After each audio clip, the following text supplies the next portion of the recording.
બહુ ભયંકર પરિણામ છે, એટલે મારે આ કહેવું પડે છે. હા, પેલા છે તે આપણે કીધું ને કે મૂળને તપાસો.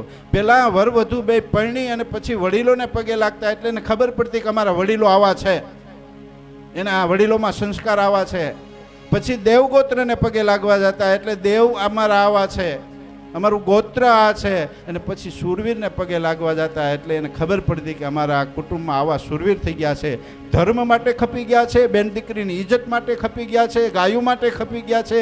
એટલે આ કુળનું લોહી અમે છીએ, અમે આ કુળનું લોહી છે. અને આ દીકરી જે પરણીને આવી હોય ને, એને ખબર પડે કે હું આ કુળમાં પરણીને આવી છું, આવું લોહી જેનું છે ને એના કુળમાં પરણીને આવી છું, એટલે મારે આમ તેમ નહીં હલાય, મારાથી આમ તેમ નહીં હલાય, જેમ તેમ નહીં ચાલી શકું. આ એને ખબર પડતી. આ એને યાદી અપાવવા માટે આ રિવાજ હતા. અને પછી મામાને ત્યાં રોટલા ખાવા જાય, કાકાને ત્યાં રોટલા ખાવા જાય, મોટા ભાઈને ત્યાં રોટલા ખાવા જાય, ફઈને ત્યાં રોટલા ખાવા જાય. હવે આ બધાને ત્યાં રોટલા ખાવા જાય ને તો મહિના 2 મહિના નીકળી જતા. અને એ રોટલા ખાવા જાય ત્યાં બધી કુળની વાતું થાય, હગાની વાતું થાય, વાલાની વાતું થાય, વાલપની વાતું થાય. અને એ વાતું કરતાં કરતાં મર્યાદામાં બીજકનું રોપણ થતું. એ મર્યાદામાં બીજનું રોપણ થતું, બાળકનું મૂળ બંધાતું. એટલે એ બાળક મર્યાદાવાળા થતા. અને આ સીધી પિકનિકની ટિકિટ. એટલે પછી એ ત્યાં જઈ પછી જ્યાં ગયો હોય, ફરવા ગયો હોય ને, 2 માણસ એકલા હોય ને, પછી યુવાની હોય, નવા નવા પૈણા હોય ને, પછી જે કાંઈ ધીંગા મસ્તી ડિસ્કો કરતાં કરતાં જે બાળક થાય એ કેવું થાય એ તમારે વિચારવાનું છે. ને એના માટે આ બધું આવું ભેળાઈ ગયું છે. હે, એ પછી કાંઈ કોઈનું માને નહીં, કારણ કે એ ડિસ્કો કરતાં કરતાં બીજ રોપાણું છે, એ મોજ કરતાં કરતાં બીજ રોપાણું છે. અને પછી શું કરો છો ખબર? તકલીફ અમને આવી છે. એ બચ્ચા બગડે ને પછી પાછા અમારી પાસે લઈ આવે, કાં કોઈ ભુવા પાસે લઈ જાય, બાપુને માથે હાથ મૂકો ના સુધરી જાય. માં આ તારો બગાડેલો છે, એ અમારાથી ન સુધરે. હે, એ અમારાથી ન સુધરે, કારણ કે તે બગાડ્યો છે, તે એનું બીજે ખોટું રોપ્યું છે, તે 9 મહિના એને સંસ્કારો ખોટા આપ્યા છે. અને પછી મોટો થયા પછી ડિસ્કાસ શીખવાડ્યા છે.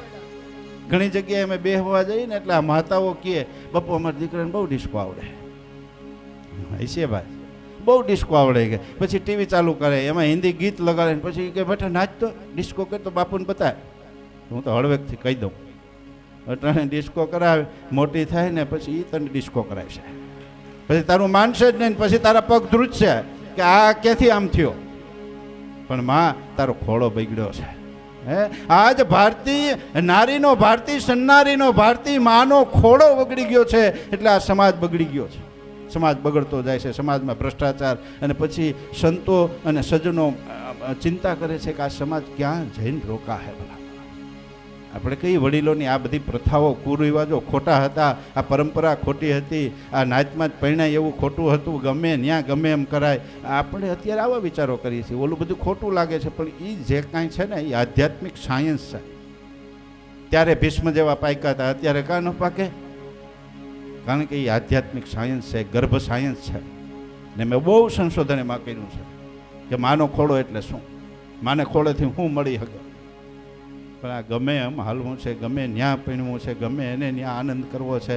અને પછી બાળકો થાય એ ગમે એવા થાય. હા, એ પછી મર્યાદાવાળા ન થાય, એ કાંઈ કરી શકે એવા ન થાય. અને એ થઈ ગયું હોય ત્યાં સુધી બહુ મોડું થઈ ગયું હોય. પછી જ્યાં ત્યાં આપણે હળિયું કાઢી અને સુધારો, સારી સ્કૂલમાં બેહાડે. પણ સારી સ્કૂલમાં બેના પછી સારો વકીલ બનશે, સારો એન્જિનિયર બનશે, હે, સારો માણસ નહીં બને. વકીલ બનીને જેના તેના કાવા દાવા કરીને રૂપિયા ભેળા કરશે. હા, વકીલ એન્જિનિયર બનીને જેના તેના કાવા દાવા કરીને પૈસા ભેળા કરશે, જ્યાં ત્યાં ખોટા બધા કાર્યો કરશે.